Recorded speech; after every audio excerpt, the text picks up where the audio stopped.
पहिले रगे सागुन दाराम मेनाहा सानताड़ी lesson class रे तिहिन दोबन बाडाया class 5 से मोड़े चानाच रेना बीर गेडे कजी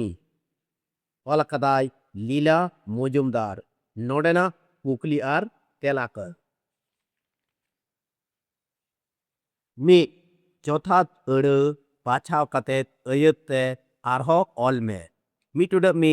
सेरमा सेत कोयो लेखान नेल ᱧᱟᱢᱚᱜᱼᱟ ओड़ा दुवर दारे नाड़ी तेजो को रिमिल सितुंग तेला लेकाते रिमिल सितुंग मी टुडा बार हेमाल बुरु बेगोर भारत दिसोम रे आर मिटांग बुरु ᱧᱩᱛᱩᱢ दो हुयुग कना लीला मांजारू आराबोली आंदीज रुकी तेला लेकाते आराबोली मी टुडा पे मित लेखान गेडिया ᱧᱩᱛᱩᱢ दो बोबो बारुडांग लेपे बीर गेडे तेला लेकाते बीर गेडे मी टुडा पोन चेड़े को उडौ लेनखान साडिया हाथ हाथ खात खात साय साय को तेला लेकाते साय साय बात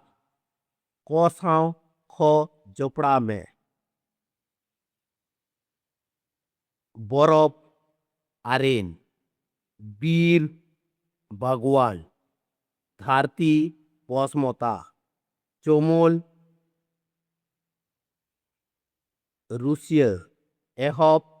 आत्रे पे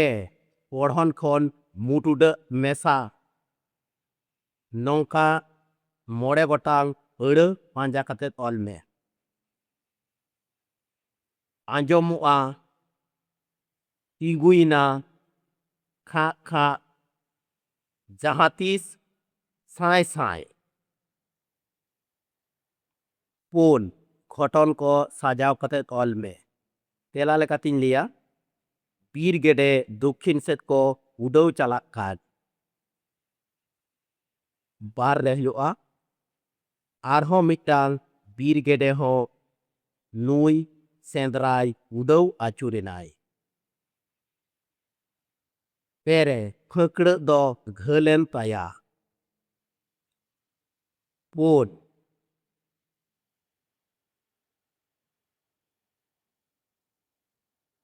गोटा राबांग पारोमेना मोड़े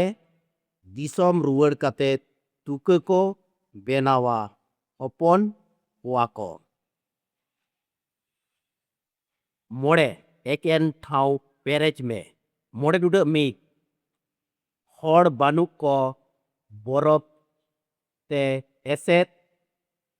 लाडाक रेना ठाव रे आबोरेन सेना फत कुआ मिटांग घाटी ताहे कना मोड़े डुड बार चिठी साकाम ओनका दो बांग सेनोक ताहेन एकेन रेडियो रेना खबर जहातीस उडंग को नाम ताहेन मोड़े डुड पे बई बई ते गेडिया फकड़ बेस एन ताया मोड़े डुड पोन नौका कतेत गोटा राबांग पारोमेना लातार दिसोम बुरु रेना बरफ गलाव एहोबेना मोड़े डुड मोड़े फत कोआ हो ओड़ा रुवड़ रेना ऑक्टो होयेना